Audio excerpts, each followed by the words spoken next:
जब ऑफलाइन था तो 15 रुपया में आय जाति निवास बन जाता था। आज ऑनलाइन के युग में 150 रुपया लग रहा है आय जाति निवास अप्लाई करने के लिए। उसके बावजूद भी ब्लॉक में जाके कागज जमा करने के बावजूद भी वहाँ कुछ पैसा का उगाही किया जा रहा है। देखिए, जो भ्रष्टाचार की जो स्थिति है सिर्फ ब्लॉक में नहीं है, यह भ्रष्टाचार सरकार ने ही बढ़ावा दिया है। यह सीधी सी बात है। आदरणीय प्रशांत किशोर जी भी कहते हैं, बिहार की जनता भी इस चीज़ों को कहना प्रारंभ किया है कि लालू यादव के सरकार में रात में बंदूक के बल पे लूटा जाता था, लेकिन नीतीश कुमार के सरकार में कलम के बल पे दिन में लूटा जा रहा है। और इस लूटने का सभी दोषी जो है हमारे बिहार सरकार है, एनडीए सरकार है। यहाँ गठबंधन में भी जब नीतीश कुमार ने रहा, भ्रष्टाचार को सभी ने बढ़ावा दिया। इसी कारण से बिहार की जनता त्रस्त है और अधिकारी एवं नेता मस्त है। यह बिहार की दुर्भाग्य है कि नीतीश कुमार को लगातार 15 सालों से बिहार के जनता उन पर विश्वास जताती रही, लेकिन करप्शन के मार में दिन प्रतिदिन दलदल में धंसती जा रही है बिहार की जनता।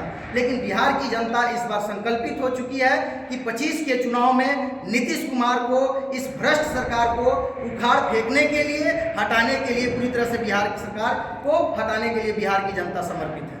भ्रष्टाचार के खिलाफ क्या किया? भ्रष्टाचार के खिलाफ जनसुराज का पहला मिशन यही है कि जनता के बीच से सही लोग, सही सोच और सामूहिक प्रयास वाले लोगों को निचले स्तर से, आदरणीय प्रशांत किशोर जी बार बार कहते हैं, आप लोग देखे होंगे कि सिर्फ बिहार की सत्ता बदल देने से बिहार की भ्रष्टाचार मुक्त बिहार नहीं हो सकती है। पहले बिहार के निचले स्तर से परिवर्तन करना होगा, पंचायती राज को बदलना होगा, वार्ड को बेहतर लाना होगा। वार्ड जब ईमानदार होगा, जब मुखिया ईमानदार होगा, तब जाकर के बिहार सरकार भी ईमानदार होगी और भ्रष्टाचार को रोका जा सकता है। 100% भ्रष्टाचार को खत्म नहीं किया जा सकता है, लेकिन हद तक भ्रष्टाचार को रोक करके बिहार के लोगों को वास्तविक हक दिलाया जा सकता है। इतने विरोध के बाद वक्त बिल को पास करा लिया गया, इस पर जनसुराज का क्या स्टैंड है? जनसुराज का स्टैंड क्लियर है। आदरणीय प्रशांत किशोर जी लगातार विरोध कर रहे हैं कि वक्फ बोर्ड पे जो है यह संशोधन नहीं होना चाहिए, यह मुसलमानों के हक के खिलाफ है और इस पे जो सत्ता में बैठे हुए और विपक्ष में जो लोग हैं उनको विरोध करना चाहिए और सत्ता में नीतीश कुमार को इस पे विचार करना चाहिए, क्योंकि हमारे बिहार के मुस्लिमों ने नीतीश कुमार पे लगातार विश्वास जताए हुए और मुस्लिमों के साथ ही विश्वासघात किया जा रहा है और ऐसा नीतीश कुमार द्वारा नहीं करना चाहिए। आगामी 2025 का जो चुनाव पड़ेगा उसमें जो है जनसुराज पार्टी के कितने जो है लीडर जो चुनाव लड़ेंगे? जनसुराज 243 सीटों पे लड़ने जा रही है और किसी के साथ गठबंधन की कोई सवाल नहीं है। जनसुराज अपनी प्रत्याशी 243 सीटों पे उतारने जा रही है और सिर्फ उतारने नहीं जा रही है, 25 के चुनाव में बिहार की जनता जिस विश्वास के साथ जनसुराज के साथ, जिस आस्था के साथ जुड़ रहा है, उससे क्लियर है कि 25 में जनसुराज सरकार बनाएगी और आने वाले छठ में बिहार वासियों ने जो मजबूरी में पलायन किया है, उन सभी बिहार वासियों को मजबूरी में पलायन करने की जरूरत नहीं होगा और बिहार के युवाओं को, बिहार के पलायन के लिए मजबूर लोगों को बिहार में 10 से 15 हज़ार के रोजगार दी जाएगी। आपको आपके चैनल से बता देना चाहता हूं कि आदरणीय प्रशांत किशोर जी एक अभियान चलाए हुए हैं, जो सोशल मीडिया पे बच्चे घर पे रह करके अपना स्टेटस डाल रहे हैं, फेसबुक पे, व्हाट्सएप पे। आदरणीय प्रशांत किशोर जी एक 5 दिन का ट्रेनिंग चलाए हुए हैं। चंपारण के युवाओं से भी आग्रह है कि जो लोग भी एंड्रॉयड मोबाइल का सूझ रखे हैं वह जाए और वो 5 दिन का ट्रेनिंग ले और देखें कि अगले मंथ से 5 से 7 हज़ार रुपया वो कमाना खुद से प्रारंभ कर देंगे, 2 घंटा समय इन्वेस्ट करके।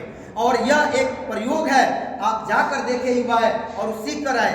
और इतना तक ही नहीं, आने जाने के उस बच्चे के युवाओं को खर्च भी दिया जाएगा जनसुराज द्वारा, रहने खाने की सारी व्यवस्था है, वही खाना उससे भी मिलेगा जो आदरणीय प्रशांत किशोर जी खाएंगे।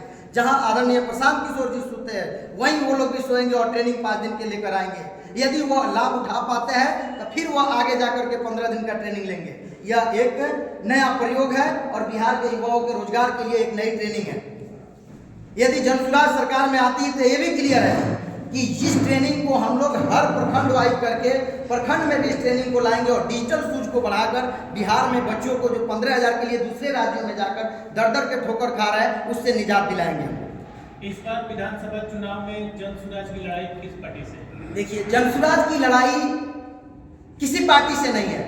जनसुराज इस बार 25 में एक तरफा है और उसके साथ जनता है और ये जनता की लड़ाई है। जनता किसी को मत देने नहीं जा रही है अपना, जनता 100% मत के साथ जो है जनसुराज को बिहार में सरकार लाने जा रही है। लेकिन प्रशांत किशोर के द्वारा जो स्टेटमेंट दिया जा रहा है वक्फ बिल को लेके, तो कहीं ऐसा तो नहीं कि 40% मुस्लिम समुदाय को सीट दिया जा रहा है उसको लेकर या नहीं, ऐसा कुछ नहीं है। जो वास्तविकता है उसी पे आदरणीय प्रशांत किशोर जी बात कर रहे हैं। मुसलमानों का वो जायज हक है, इसलिए वक्फ बोर्ड का उन्होंने संशोधन का विरोध किए हुए है, वोट के लिए नहीं किए हुए। आपको पता होना चाहिए कि आदरणीय प्रशांत किशोर जी जिस सभा में भी आते हैं आम जनता से उनको उनके वोट का महत्व गिनाते हैं, उनको बताते हैं कि आप वोट जो है जनसुराज को भी नहीं दीजिए, आरजेडी को भी नहीं दीजिए। आप यह डिसाइड कर लीजिए कि आपके बच्चे के बेहतर भविष्य के लिए कौन सोच रहा है, आपके बच्चे के भविष्य को लिए कौन बात कर रहा है, उस पर आप वोट कीजिए।